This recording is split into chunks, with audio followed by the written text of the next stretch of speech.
So I missed the big college basketball preview bash. My apologies for that. Jon Nyatawa here with the World Herald. I missed the party, but I was told I could record a quick video here to talk about Jay's hoops, the Big East, college basketball as a whole. I could probably ramble for an hour or two, but I'll try to keep it short, okay? Starting with Creighton, obviously a lot of new faces, a lot of young talent. There's certainly some uncertainty as to where the Jays are going to finish, and I don't pretend to know how it's going to play out. But one thing I'll say about this team is I think the success of this group, in my opinion, is actually going to hinge on the veterans' ability or inability to play consistent basketball. I think Alex O'Connell, Sharif Mitchell, Ryan Kalkbrenner, those are the three returnees from last year's rotation, the only three guys back from last year's Sweet 16 squad. Obviously, Creighton lost all five starters. They all have to take a jump, and they have to be solid. I'd even lump in the grad transfer big men, Ryan Hawkins and Keyshawn Fizel into that mix because of their experience. And while they're still learning a lot about the system and, just the Creighton way, they have enough. They've been through it a lot, and they know what to expect and what it takes. And so Creighton's going to lean on them. If those five are steady, they don't have to be dominant, but they just have to be steady. You have to know what you're going to get out of those five night in and night out, because the freshmen, while they are extremely talented, it's the highest ranked recruiting class Creighton's ever reeled in, at least in recent history. Those guys are going to be incredibly fun to watch, and they're going to have, each one of them is probably going to have nights where you're just like, wow, this guy has a lot of talent. But that's not going to be every night. That's just the nature of it with freshmen. It's going to take some time for them to get settled in. And so while they're kind of on that roller coaster ride, whether that lasts a month or two or the full season for those guys, you don't know how quickly it's going to click for them.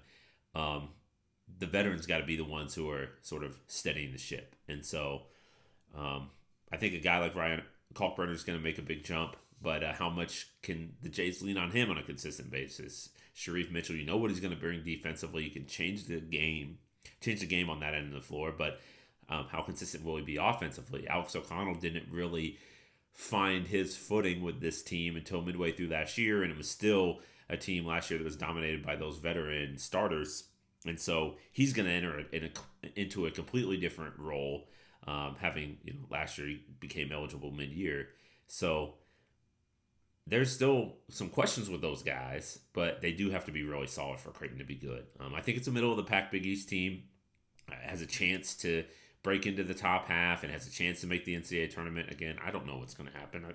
We'll see. But they do, it's kind of that typical, I think it's going to have sort of that typical approach, makeup about it, this Creighton team, in that there are not going to be a lot of people buying in, not a lot of people buying Creighton stock, at least nationally, and those guys relish in that. They like to play with a little chip on their shoulder.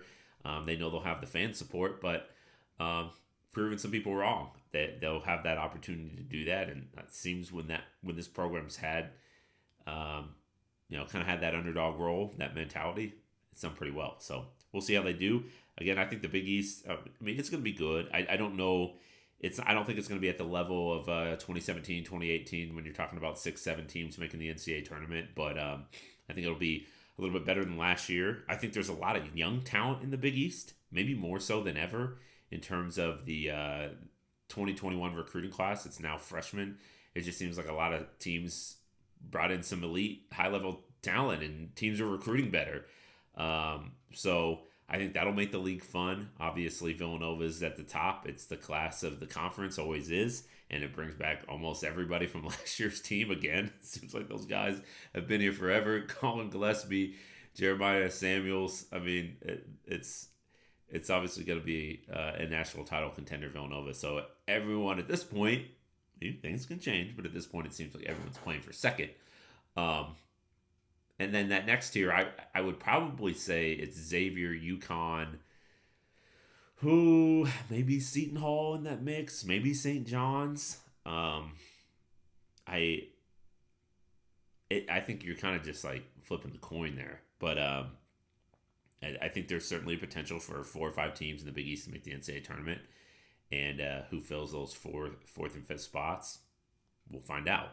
I would say Butler, Creighton, Providence are probably in that tier right below the other teams I mentioned. Hopefully, I'm not forgetting anyone, but yeah, it should be. I mean, Big East basketball, you know there's going to be a team or two that kind of come out of the maybe who are predicted to not finish as high and prove some people wrong.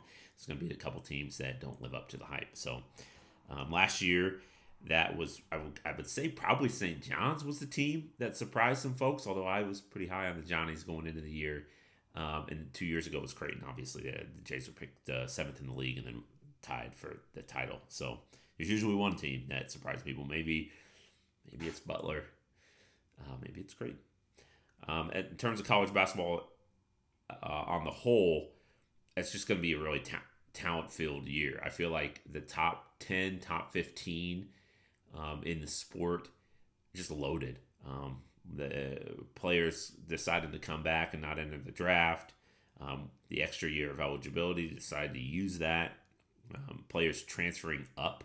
I mean, schools like Kansas and Kentucky, the big-time powerhouses, they added players via the transfer portal. Good players that could be one or the top or number 2 leading scorer on their previous teams, and now they're going to join sort of super teams. I feel like there's a few super teams in college basketball this year, at least on paper, and we'll see how they gel and how they can sort it out. Like Texas, I mean, they just sort of reloaded with a ton of transfers. Chris Beard's first year will be interesting. So, yeah, I don't know how it's going to play out. I just think it'll be the top. I don't think you're going to see a couple teams sort of pull away from the pack like last year where it was Baylor and Gonzaga leading the way. I think it's going to be pretty back and forth up there in the top 10, top 15. So I could be wrong, but it does seem like there's just talents. There's a lot of talent, and it's spread out among some of the top tier programs. So it'll be interesting to watch how it plays out. I'm excited. Can't wait. Appreciate you listening to my ramblings. Sorry again that I missed the preview, but hopefully some of this insight helps you.